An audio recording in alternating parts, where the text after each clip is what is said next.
Welcome, friends. I'm your host, Dr. Chana Davis. I'm a geneticist and science communicator with Those Nerdy Girls and Fueled by Science. Today, we're going to be talking about savvy supplement shopping with Dr. Jess Steier. She is a public health scientist with expertise in research evaluation, and she is the woman behind the Unbiased Science podcast and the Unbiased Science page. I've long felt that Jess was a kindred spirit with her commitment to sharing evidence-based science with a very compassionate and clear style. So I'm really excited to connect on this topic together. Thank you so much. And Chana, really thank you for inviting me. And you know, I've been a fan of Those Nerdy Girls since the very beginning, back in the dear pandemic days. Really big fan, agree, kindred spirits, and excited to have this conversation. Awesome. So why don't we get started just with a bit about the supplement landscape and why this is an important topic to be, bringing public attention to. So I'll contribute a little bit since we've both written about and researched this topic. So I hope today we can do some back and forth and share some perspectives, which will probably be aligned most of the time. So in terms of just setting the stage, I don't know if people realize how big of a market this is. One of the stats I saw was $200 billion market, and that half of adults and 70% of older adults are taking some sort of supplement. Mm-hmm. So it's something that many of us deal with in our daily lives or make decisions around. And it's also an area that has a lot of misunderstandings and a lot of lack of education about the scientific, foundations and regulations and quality. So what would you add to that? Yeah, I mean, I would add that I find it interesting, and I know we'll get into the regulation or lack thereof of the supplement industry, but I think folks forget, as you just pointed out, that it is an industry. I mean, I know I forget the exact number you said. I've heard even higher estimates in the trillions, or at least approaching trillions. And it's sometimes supplements are seen as the, I don't know, what's the word I'm looking for? I'll just say the better alternative to the big pharma machine. And again, I don't think folks realize this is as well a for-profit machine. The key difference being that it lacks the safety, the efficacy testing, the regulation that pharma is so tied to. And I know we'll get into that. Mm-hmm. Yeah, so that's it. That is a perfect segue to our first question, which is, can you, educate a bit here on how supplements are regulated and how that differs from the drug side of things? And I wonder if it makes sense to start with the drug side, because that really demonstrates what high regulation looks like.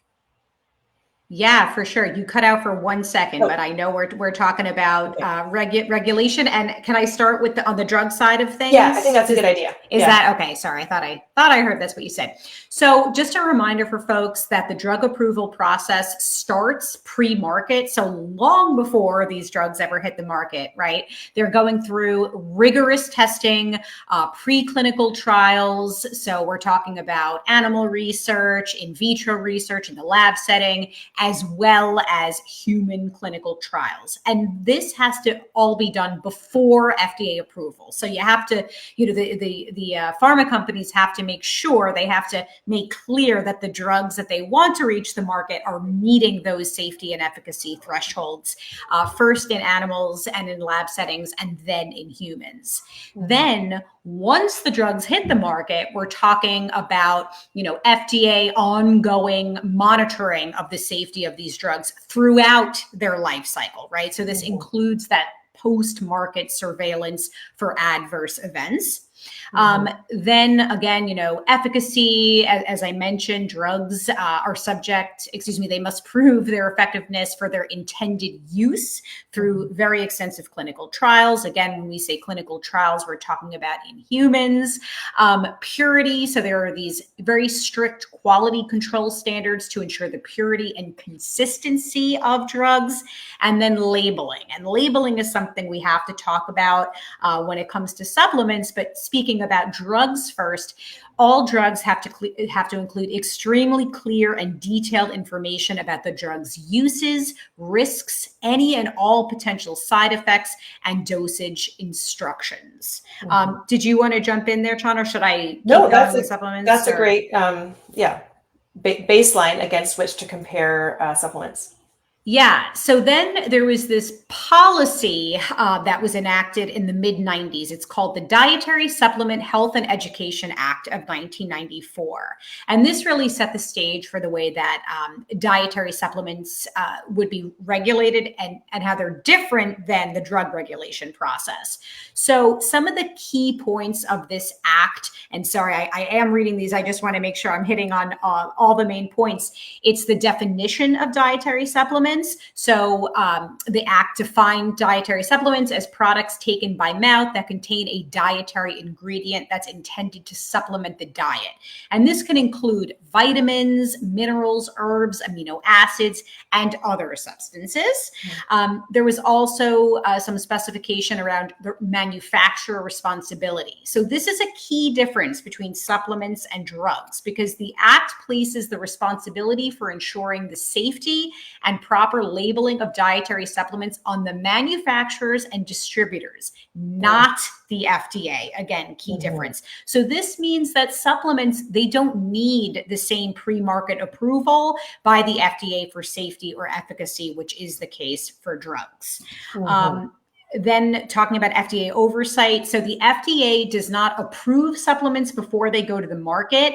But I did want to mention that the FDA does have the authority to take action against any adulterated or misbranded dietary supplement after it reaches the market. So this could include, if there's a big safety signal, a supplement that's deemed unsafe could be pulled from the market. Also, labeling requirements. So they do have to include supplement facts. So ingredients, amounts, and a disclaimer stating that the FDA has not evaluated any of the claims made on the label. But here's a big thing that we should talk about, that there have been several studies assessing the accuracy of labels on supplements. And unfortunately, there's a big mismatch between what's on the label and what's actually contained in supplements. So this, again, is an area of weakness when we're looking at supplements versus drugs. So just briefly, and I'm sorry if I'm rambling here, feel free to rein me in. Just to restate, so in terms of the pre-market approval, supplements do not require that pre-market approval by the FDA for safety or efficacy. So again, the onus is put on manufacturers and distributors. So there's no FDA oversight, and the FDA can only take action against unsafe supplements after they're on the market if there's evidence of harm. And then, so I'll just say just briefly here, manufacturers must follow something called good manufacturing. GMPs is it's commonly abbreviated, to ensure product quality. But again, the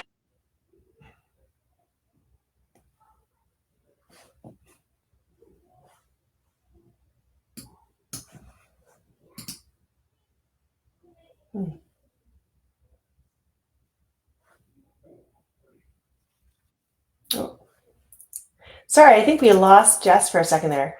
Oh, no. Lost you for a second there, but looks like you're back. I think you were Yeah. mentioning the GMP, that they must follow good manufacturing practices that the FDA does not routinely test. Exactly. So their manufacturers are supposed to follow these good manufacturing practices to ensure the quality and the safety of the supplements. But there's no routine testing. The FDA is not doing any testing.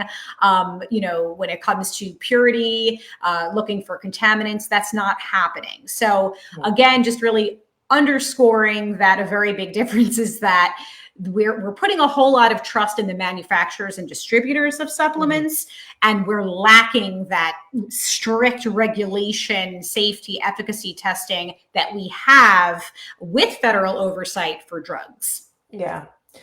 I think, the 10-second summary is it's a bit of a Wild West. With a supplement, you don't have the same guarantee that A, it's going to actually do what is labeled on the claim, and B, that the bottle actually contains, the amount of active ingredient you're looking for, and that it's pure. But those things are assured when you take a drug that's been through the review process. But with supplements, those things are not assured. they may or may not be true. And there's, we'll talk some more about ways to kind of boost the odds that those things are true. Yeah, no, that was so beautifully said. Thank you for summarizing. My pleasure. So yeah, I'll take the next question, which is, how can you assess as a consumer the likelihood that if you're shopping for a product, it's going to actually deliver the benefit that you're looking for? So let's say you've maybe heard that magnesium helps with sleep, which, I read a recent headline about. And, the bottom line for that one, for example, is physicians and sleep experts in this field are basically saying, well, the evidence is kind of scant, but there's not really much harm in trying. So I'm not going to stop you from trying it, but don't expect wonders. That's kind of what you hear from relevant experts. They say, there's maybe some plausible mechanisms by which this could make sense, which is why, I'll tell you, maybe try it, but it's not that we have a robust body of studies that all show that people who take it do better with sleep. I think that's kind of a pretty typical example of maybe of the benign category of supplements that, maybe it kind of makes sense. The evidence is mixed, but that's very much not the same thing as this will help my sleep, or there's a good chance this will help my sleep. So how, if I wanted to know that, and in fact, I have, wanted to know the answer to a question like that, what do I do? As a scientist, I'll typically go to PubMed, which is, the resource for scientific publications, and I'll look for like a review study or a meta-analysis study, some kind of publication that reviews against a large body of studies, because one study is never going to tell the full story, because the results always, can be biased for a bunch of reasons. But if you see that, 20 different studies all find the same thing, then that gives you a higher confidence in the conclusion. So that's something that most scientists do. And that's probably how you would approach, evaluating something for yourself. But I know that that's not accessible to many consumers. And so we do really need these summary sites that can give you a more lay audience, read on a supplement. And my best recommendation for that is something called the NIH Dietary Supplements Fact Sheet. That's one of my favorite resources. And I'm going to drop a link into the chat, and we'll also share some links later on the website. So I'm going to post that in. But yeah, so places like the NIH, which are a reliable resource that are, unbiased, because they're not going to profit financially from you taking the supplement, they can give you a good read on that. So that's one of my favorite summaries. I also like examine.com, which is science writers and communicators that providing research summaries across the evidence. Unfortunately, they've made a lot of their content under lock. That used to be free, so it's harder to get the summaries that I want, but it might be worth subscribing for some people. If this is something you're spending a lot of money on already, you might find that you save a lot of money by subscribing to somewhere that will help you be more skeptical. Do you have anything to add on, like, if you were evaluating, I've heard, do I want to give my kid or myself magnesium for sleep? And like, how would you approach a question like that? Yeah, I mean, all the things that you said, Chana. I mean, I guess the one thing I wanted to jump in on, and obviously I know you know this, but I think sometimes folks think that if there's a study, like one study that they're able to find on PubMed, for example, that does show, maybe there is one study that says, magnesium works wonders for sleep.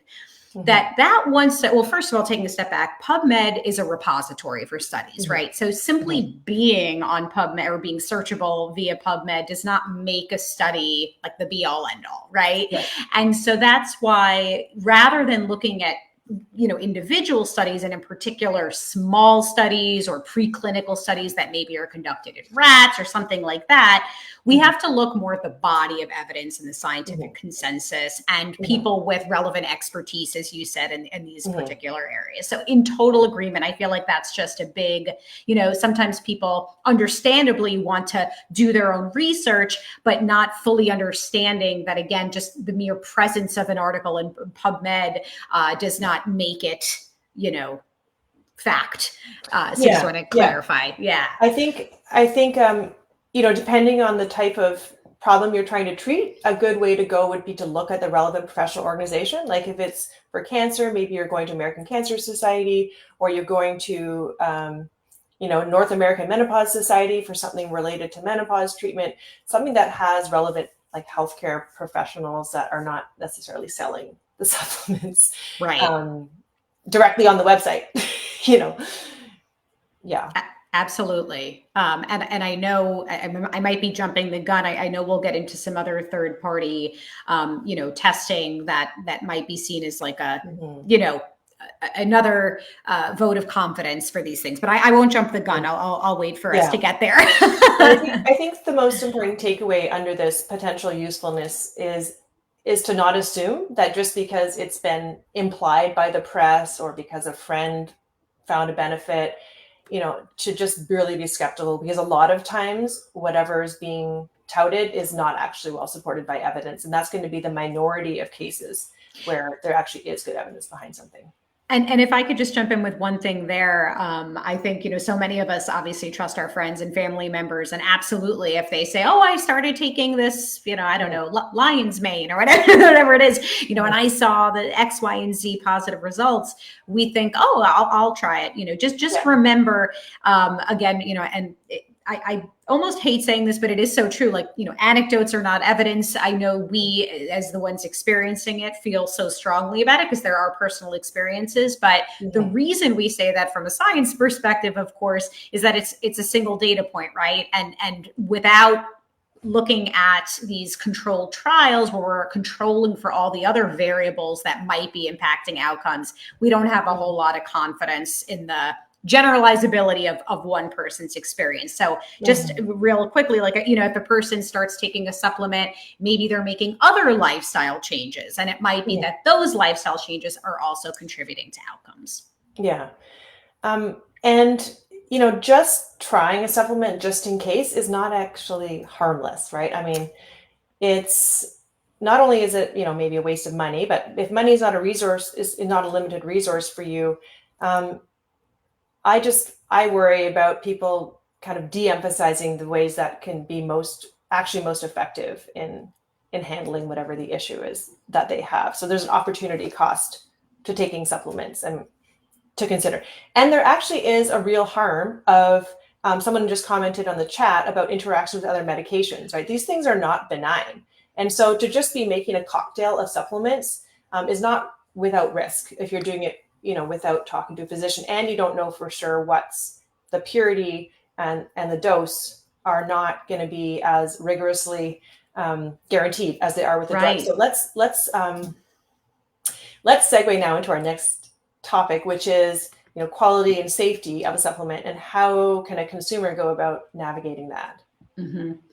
So, I mean, a big thing that stands out to me, and we alluded to this briefly before, but is that third-party testing, because this is an external entity that doesn't have a dog in the fight, right? So I will say there are some labels that maybe aren't truly valid, but there are a few third-party testers, that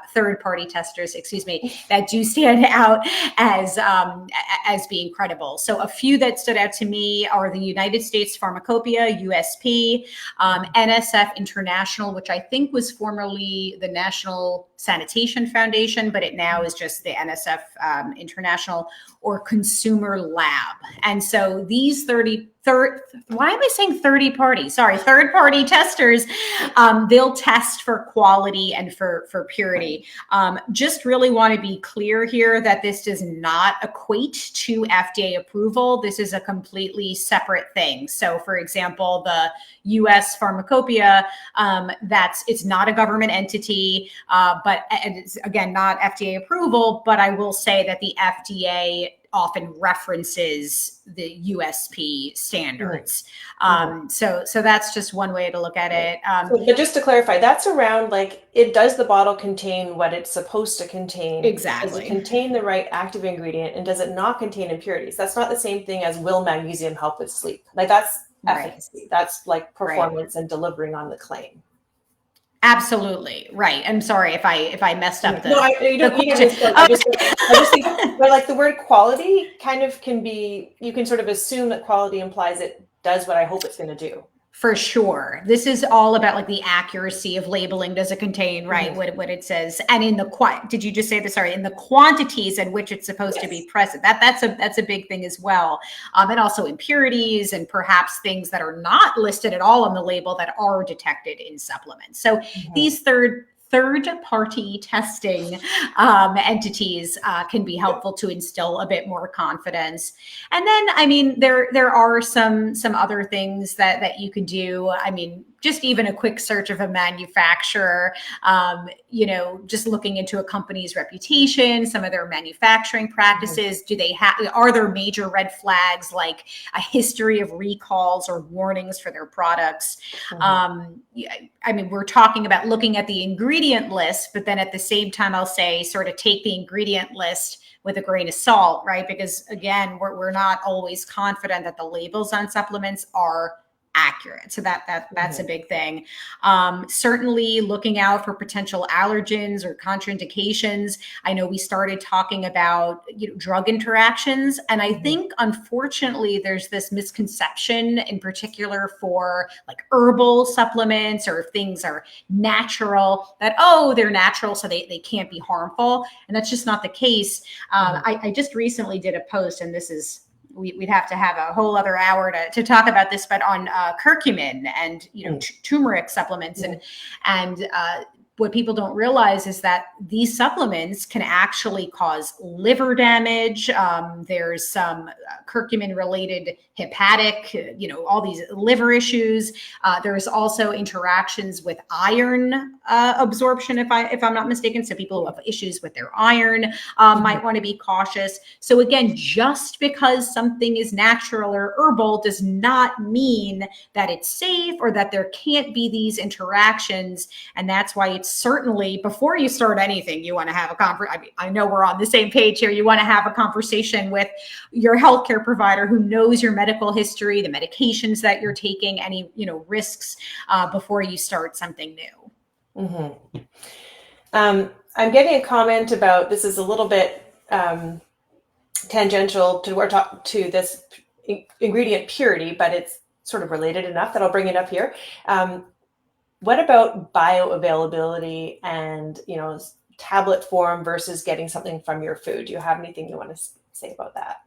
Yeah. And, I'm not a biologist, biochemist, biomedical person by any means, not a clinician, but my understanding and in all the literature I've read is that it's always better to get these nutrients from our foods, from a balanced and diverse diet.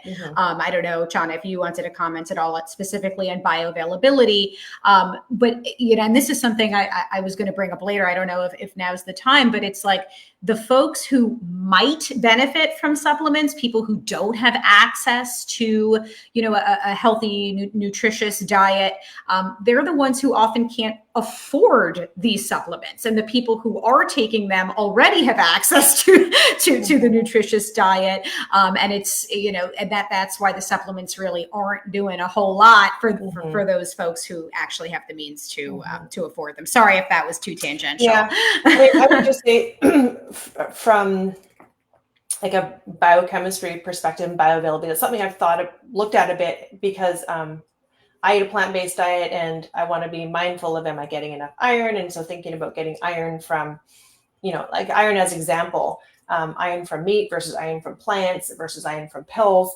Bioavailability does depend on the context of that iron, and heme iron does absorb better than non-heme iron, but it's not the same as, it's not actually a question of synthetic versus non-synthetic.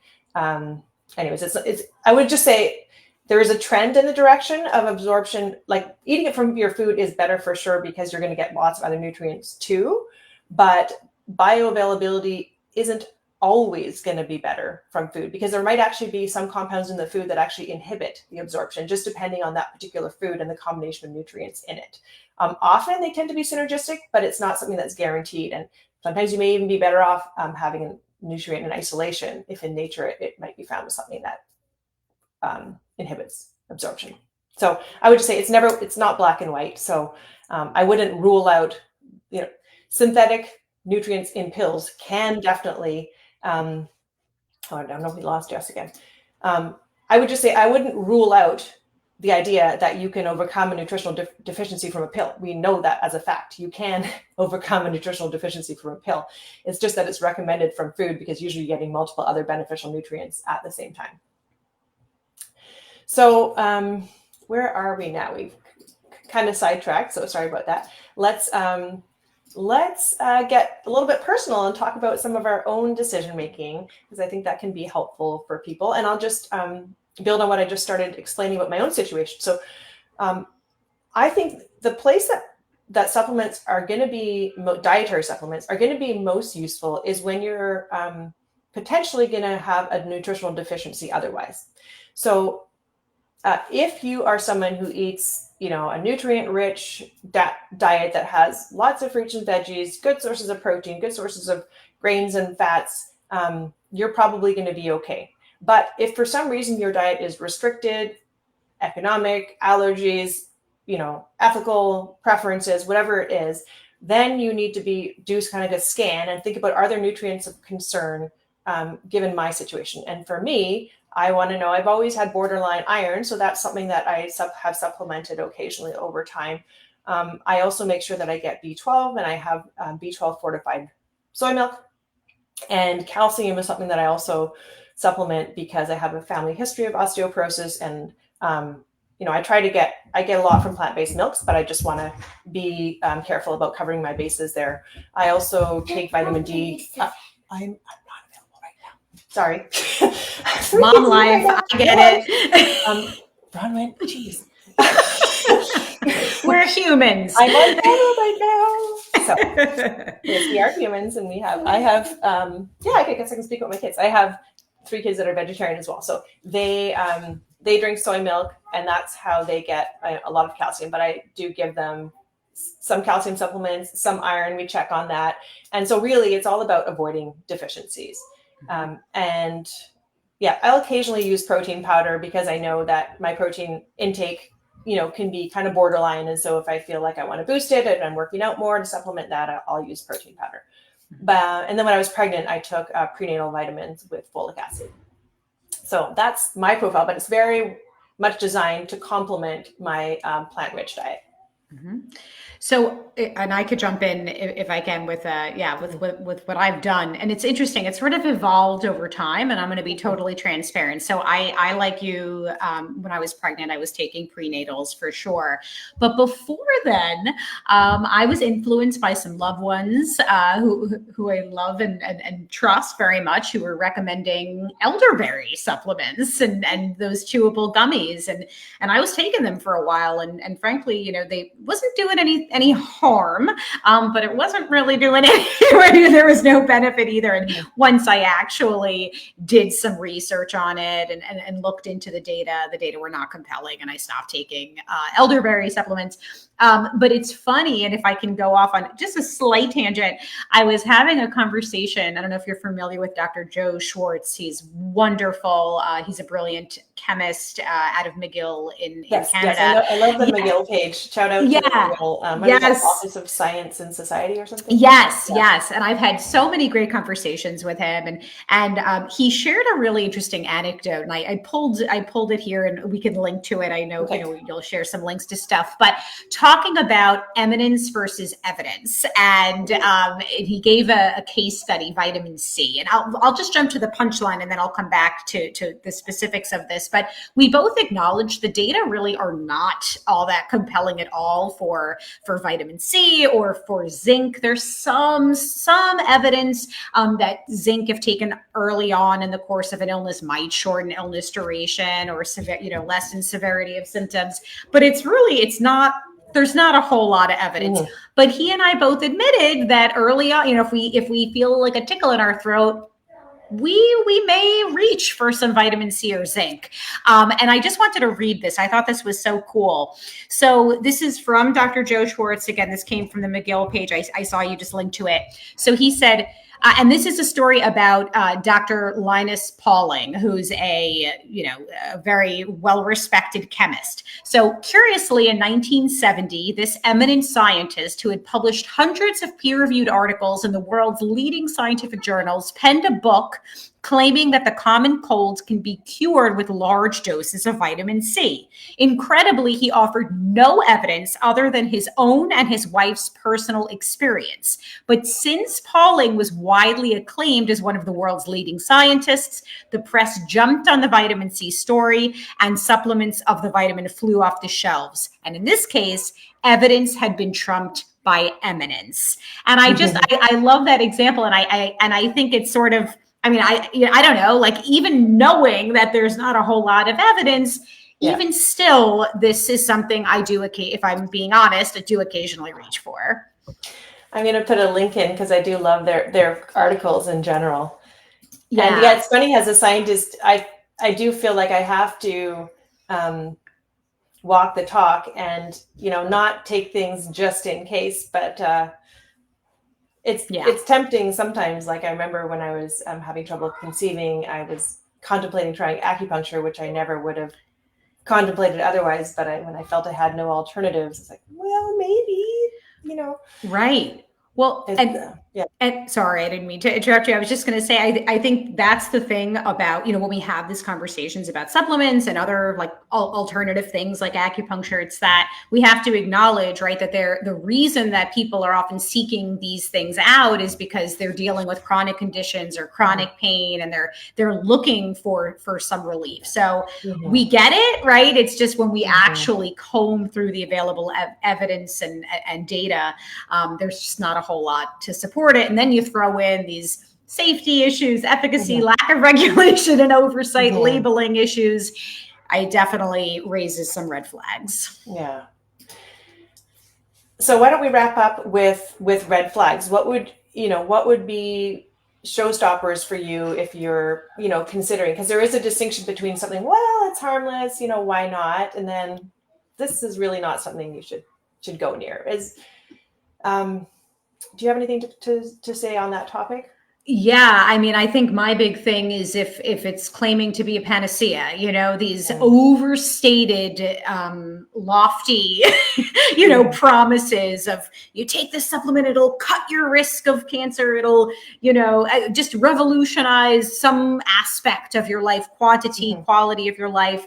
It's just, if that were the case, this would be incorporated, frankly, as a drug, and it would be incorporated into our standard recommendations. And it's just not the case. And so that for me, that's a major, major red flag. And then also just the appeal to nature is a big, just a personal gripe of mine. This, it's all natural, herbal, when they really lean into that as a selling point, again, I think it's overstating or this misconception that if something is natural or herbal, that it is automatically safe or beneficial. And the reality is that we've learned quite a bit from nature. I'm not going to say otherwise. I'm sort of a running joke, like I live in the woods, like I'm sort of like a nature loving hippie, Science learns from nature. There are some examples we can go off on, like willow bark and how, that was studied and has created aspirin. But this idea that natural and herbal is better, safer, that's just a big red flag for me as well. Well, we are pretty much out of time here, so I wanted to wrap up with just any last words of advice. I'll jump in first, if that's okay. Please. And my bottom line is to just be skeptical and assume it probably doesn't offer the benefit you're looking for unless you're relieving a deficiency. To me, that's an entirely different category. You might see a study that people who took vitamin C had better immune health. Well, if the people who weren't taking it had deficiencies, then of course they did. That's not the same thing as people who have enough being better off when they have more, right? So just, go like gangbusters relieving your deficiencies and be aware of potential nutritional deficiencies, but don't expect that most things taking you from, normal to be super normal are going to be beneficial. And then if you are, needing to supplement some potential gap, then look for a third-party independent testing. Mm-hmm. I would just, echo all of that. I know we all want there to be so wonderful. It would be so wonderful if there was a magic pill or something that we could take every day that would, greatly impact our health and well-being. My red flags are up when it comes to supplements, unless you have a diagnosed deficiency or are pregnant, or there's some other, factor that warrants your healthcare provider to recommend it for you. Don't just assume that because it's all natural or herbal that it's safe. And just, I would say, hold supplements to the same standards to which you hold the drug industry. And remember that supplements are part of a multi-billion, if not trillion-dollar industry aimed to make money as well. So just keep that in mind. That's great advice. I want to just drop in a couple of links. For those that want, from those nerdy girls that maybe don't know you, tell me about where they can find more from you. Oh, thank you so much. You can follow Unbiased Science. We're on all the different social media channels at Unbiased SciPod. Also have a Substack, the unbiasedscipod.substack.com, and a searchable database, uspodsources.com, where you can search by keyword and find all of our always cited. And again, I just want to thank you so much for the work that you do here today.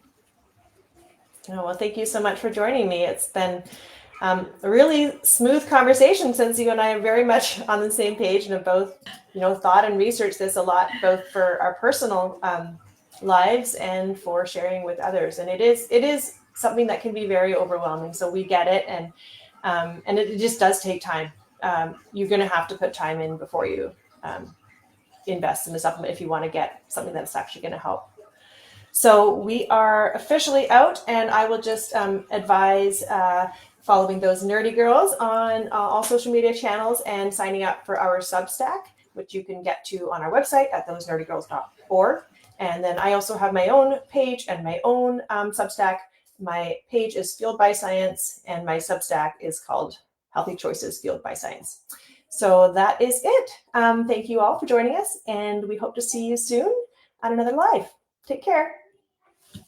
Bye.